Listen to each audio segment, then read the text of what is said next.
Olá, trilheiros e trilheiras, como vocês estão? Vamos dar início hoje ao estudo do informativo 710 do STJ, começando por um julgado de direito previdenciário que, inclusive, foi decidido sob a sistemática dos recursos repetitivos. E vejamos, então, o que decidiu o STJ nesse caso. E, basicamente,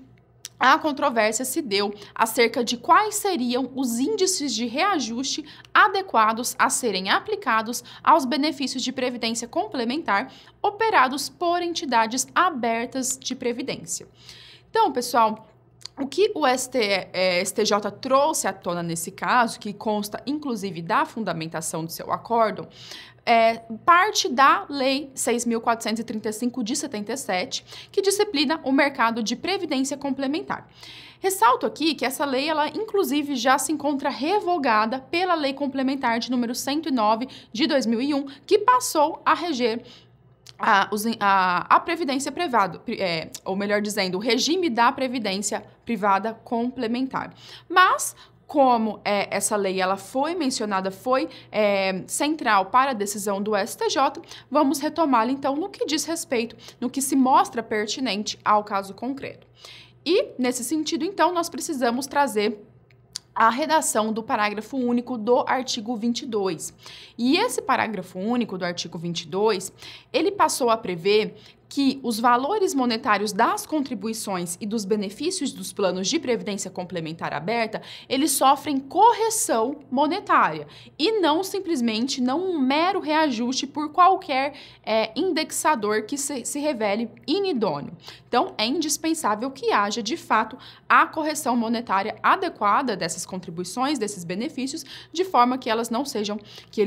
corroídos pela inflação. Pois bem, a questão levada a julgamento perante o STJ, sob o tema repetitivo de número 977, foi justamente definir se, com a vigência do artigo 22 da Lei 6.435, em especial o parágrafo único desse dispositivo, quais seriam os índices de reajuste aplicáveis aos benefícios de previdência complementar operados por entidades abertas. E nesse sentido, então, a tese fixada pelo STJ foi que, a partir da vigência da circular de SUSEP de número 11 de 96, é possível ser pactuado, pensando, partindo-se da lei que nós mencionamos, parágrafo único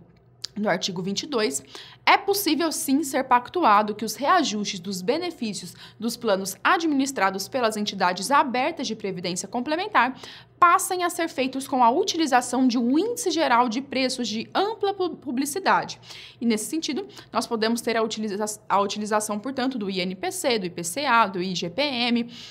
IGPD, IPC, dentre diversos outros que atendam a essa circunstância, a essa característica, e na falta de repactuação, na falta de acordo ali, o STJ já deixou expresso que o índice a ser adotado será o IPCAI. Ok? E vejamos então como o STJ chegou a essa conclusão. E o ponto a partir do qual o STJ partiu para chegar a essa conclusão foi que a taxa referencial, que era frequentemente utilizada antes da lei de número 6.435, que nós mencionamos, essa taxa referencial ela é imprestável à finalidade que se propõe,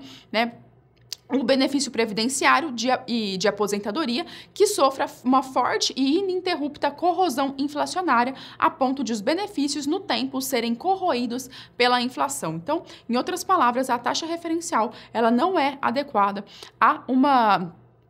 correção monetária dos benefícios, tal qual exige a lei relativa à previdência complementar, a previdência privada complementar. Vejam que a correção monetária, ela não é um acréscimo que se dá ao benefício de caráter alimentar previdenciário, Quando nós falamos em correção monetária, como o próprio nome sugere, trata-se simplesmente de uma correção daquele valor para que ele não seja corroído pela inflação. Então, não é, na verdade, um acréscimo, uma majoração do benefício, mas tão somente uma correção. E ainda, pessoal, o STJ menciona que, de acordo com a súmula 563 da própria Corte, o Código de Defesa do Consumidor, ele se aplica às entidades abertas de previdência complementar. E, com base nessa aplicabilidade do CDC, o STJ resgatou o artigo 18, parágrafo 6º, inciso 3º do CDC, assim como o artigo 20, parágrafo 2º do CDC, segundo os quais seriam impróprios ao consumo, assim como também seriam impróprios os serviços que se mostrem inadequados à finalidade a qual eles se destinem. Então, com base nisso, pensando nessas normas, aqueles benefícios e contribuições relativas à previdência complementar, caso eles não sejam devidamente corrigidos por índices que sejam de fato adequados, que sejam de fato idôneos, esses benefícios, eles se revelarão inadequados à finalidade a que eles se destinam, de modo que os serviços e produtos, eles serão impróprios ao consumo, a partir da aplicação dessas normas que nós mencionamos do Código de Defesa de Consumidor. E, por fim, o STJ reforçou aqui o IPCA como índice adequado, no caso de não haver repactuação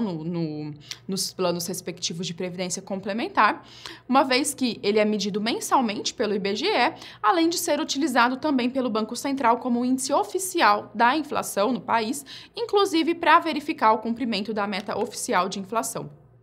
E assim nós finalizamos esse primeiro julgado do STJ, na sequência continuamos.